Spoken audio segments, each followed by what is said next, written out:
Pada malam ini kita mau merenungkan satu tema kecil, yaitu tentang mukjizat dari skapulir Karmel. Mungkin sebagian dari kita sudah ada yang pernah tahu apa itu skapulir, dan mungkin juga sudah menggunakannya, sudah berdevosi kepada skapulir Karmel. Malam ini kita mau melihat mukjizat. Kalau disebut mukjizat, bukan pertama-tama pada keajaiban yang terjadi karena skapulir itu, tapi bagi Ordo Karmel, mukjizat itu diterjemahkan sebagai anugerah. Maka dalam doa kepada Bunda Maria selalu disebut anugerah-anugerah yang tidak terhitung banyaknya. Yang mau disebut sebenarnya mukjizat lebih pada anugerah yang diterima oleh orang-orang Ordo Karmel atau orang-orang yang berdevosi kepada Maria lewat perantaraan Maria Bunda Karmel. Skapulir Karmel pertama-tama tidak bisa dipisahkan dari pengalaman mistik, boleh dikatakan, dari Santo Simon Stok pada abad-abad pertengahan, pada awal-awal munculnya Ordo Karmel. Pada waktu itu terjadi krisis yang sangat besar di dalam gereja pada umumnya dan juga dalam Ordo Karmel. Maka dalam situasi yang sulit ini, Maria menunjukkan dirinya, menampakkan diri kepada Santo Simon Stok, yang pada waktu itu dia adalah seorang pemimpin Ordo Karmel. Lalu dalam penampakan itu dia membawa sebuah pakaian yang disebut skapulir. Pakaian itu kurang lebih berbentuk seperti ini. Waktu itu diberikan kepada Santo Simon Stok untuk meyakinkan Santo Simon Stok bahwa apa yang dialami, krisis ataupun kesusahan yang sedang melanda Ordo Karmel pada waktu itu, tidak akan bertahan lama, karena ada seorang ibu yang tetap melindungi dan memperhatikan. Nah, pada waktu penampakan itu, Bunda Maria dilihat memberikan sebuah pakaian kecil, boleh dikatakan pakaian kepada para anggota Ordo Karmel, yang kemudian disebut sebagai skapulir. Nah, sejak itulah kemudian devosi kepada skapulir Karmel ini menjadi berkembang. Lalu pada waktu itu, setelah melihat penampakan itu, dikisahkan Santo Simon Stok ini datang kepada Bapa pengakuannya, lalu bercerita tentang pengalaman itu, pengalaman penampakan itu.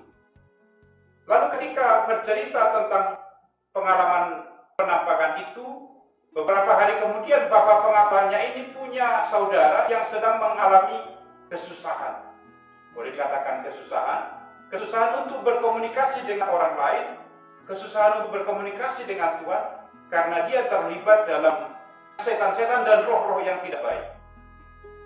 Waktu itu Bapak pengakuannya Santo Simon Stok ini sudah kewalahan dengan keluarganya menghadapi seorang saudara yang tidak bisa diatur. Pokoknya perbuatannya, kelakuannya itu sudah tidak manusiawi lagi. Pada waktu itu Santo Simon Stok dibawalah kepada saudaranya yang sedang dalam keadaan yang seperti saya ceritakan. Nah, pada waktu itu Santo Simon Stok ini tidak punya apa-apa selain skapulir yang dia punya. Maka kemudian dipisahkan, skapulir ini diletakkan di atas kepala kemudian dari saudara dari Bapak pengakuannya itu. Lalu dia menurut pengakuannya, dia mengalami rahmat. Setelah itu kemudian dia terdorong untuk berubah, meninggalkan kebiasaannya untuk menyembah roh-roh yang lain, meninggalkan kebiasaannya untuk berbuat yang tidak dikehendaki Allah. Sejak saat itu kemudian dikisahkan bahwa pengalaman menerima rahmat melalui skapulir itu dialami oleh saudara dari Bapak pengakuan dari Santo Simon Stok itu. Itulah kalau kurang lebih pengalaman pertama boleh disebut mukjizat. Maka saya katakan mukjizat terlebih bukan pertama-tama pada keajaibannya, tapi mukjizat dari skapulir itu adalah mengantar orang pada sebuah pertobatan, mengantar orang pada kedekatan dengan Tuhan. Memang dalam perjalanan sejarah, kalau kita tahu, skapulir ini pernah cukup diterima sangat banyak orang, lalu kemudian berkembang difusinya. Tapi pernah juga terutama pada abad-abad modern kemudian mulai diragukan. Tapi yang perlu kita ingat ada beberapa bukti, beberapa hal yang dialami oleh gereja pada waktu itu dan juga dialami oleh Ordo Karmel menunjukkan bahwa Bunda Maria melindungi anak-anaknya lewat sebuah pakaian yang disebut skapulir. Tidak lama setelah penampakan yang terjadi kepada Santo Simon Stok itu, kemudian Paus Gregorius yang ke-10 pada waktu itu mendengar kisah itu. Lalu kemudian setelah mendengar kisah itu, tertarik untuk kemudian supaya pakaian yang diberikan oleh Bunda Maria ini kepada Ordo Karmel bukan hanya dipakai oleh Ordo Karmel, tapi juga dipakai oleh semua umat beriman. Nah, sejak saat itulah kemudian skapulir yang bentuknya seperti yang dipakai oleh Ordo Karmel ini kemudian sejak itu dibuat dalam bentuk yang kecil. Hanya 2 helai kain kecil yang dihubungkan oleh tali atau benang.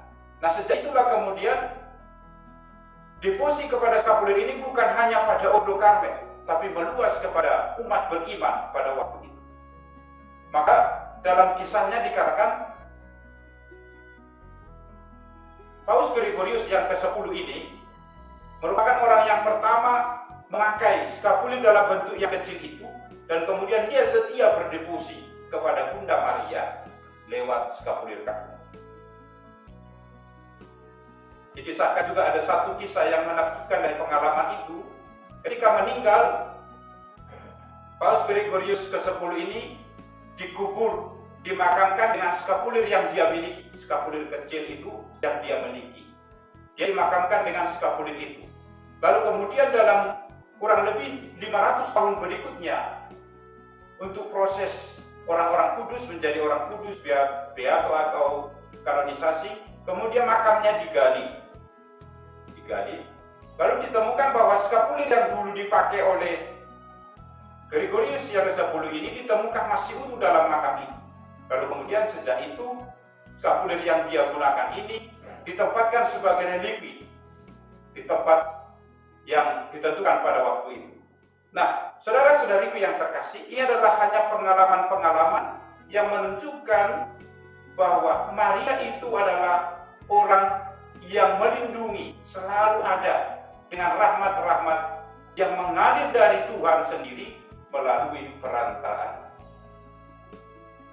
Karena itu, saudara-saudariku yang terkasih, apa yang ditunjukkan oleh banyak kisah-kisah ini, masih banyak lagi kisah. Kalau kita baca kisah kesaksian dan juga peristiwa-peristiwa dari orang kudus, tentunya ada banyak juga orang kudus yang menceritakan kisah bagaimana dia mengalami, bagaimana orang-orang kudus itu mengalami rahmat. Sekali lagi rahmat, bukan pertama-tama keajaiban mujizat, tapi rahmat lewat perantaraan devosi kepada skapulir Karmel. Salah satu yang juga sangat terkenal, yang sangat konsen untuk memperhatikan devosi kepada skapulir Karmel adalah 2 pendiri kongregasi yang sangat terkenal, yaitu Santo Alfonsus dan juga Santo Yohanes Bosco. Mereka ini bukan Karmelit. Mereka mendirikan kemudian kongregasi yang baru, tapi dalam pengalaman hidupnya mereka punya kedekatan kepada Bunda Maria lewat devosi skapulir Karmel.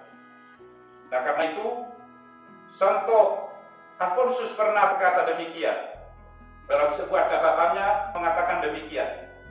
Memang untuk zaman modern, zaman sekarang, mungkin akan banyak orang yang menertawakan devosi-devosi semacam ini karena merasa itu adalah hal yang sia-sia.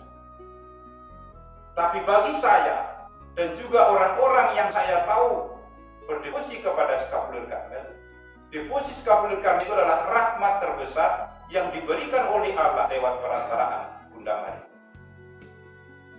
Maka karena itu saudara-saudariku yang terkasih, devosi kepada skapulir Karmel ini adalah devosi menantikan rahmat dari Allah sendiri lewat perantaraan Bunda Maria. Maka kalau kita lihat dalam doa-doa Ordo Karmel atau doa kepada Santa Perawan Maria dari Gunung Karmel, selalu disebut mukjizat itu selalu diterjemahkan sebagai rahmat yang diterima oleh manusia, yang kita terima dari Tuhan lewat perantaraan doa-doa Bunda Maria.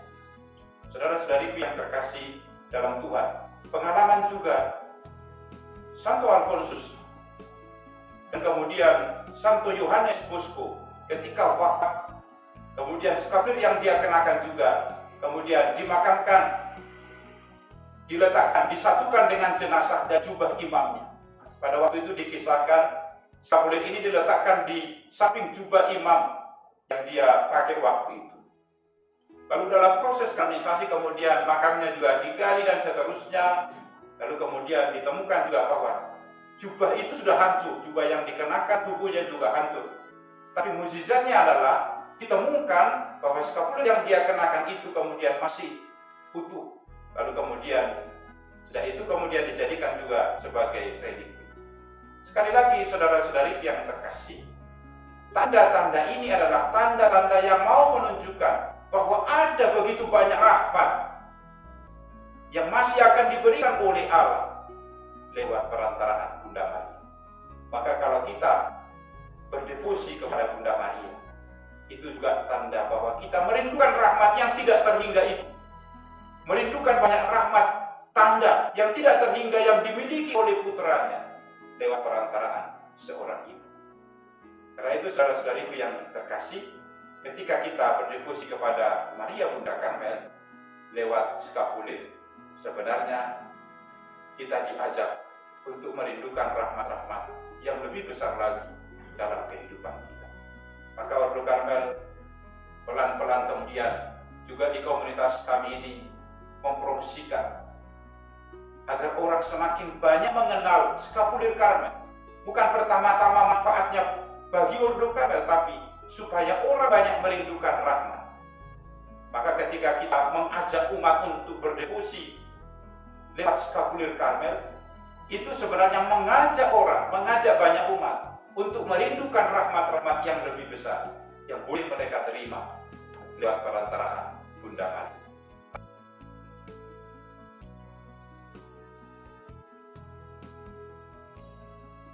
Marilah berdoa. Tuhan Bapa yang Maha Baik, kami kembali mengaturkan syukur bahwa kami Kau perkenankan bersama dengan Bunda Maria menyampaikan untayan-untayan syukur kami, menyampaikan doa-doa dan harapan kami. Kami menantikan rahmat yang lebih besar, anugerah-anugerah dalam hidup kami lewat perantaraan Bunda Maria. Semoga mereka yang kami persembahkan dalam doa-doa kami memperoleh anugerah yang berasal dari Tuhan. Demi Kristus Tuhan dan pengantara kami. Amin. Tuhan sertamu dan sertamu juga. Saudara-saudariku sekalian, keluarga Anda semua dimanapun berada, dan juga orang-orang yang kita doakan, senantiasa diberkati oleh berkat Allah yang Maha Kuasa, Bapa dan Putra dan Roh Kudus.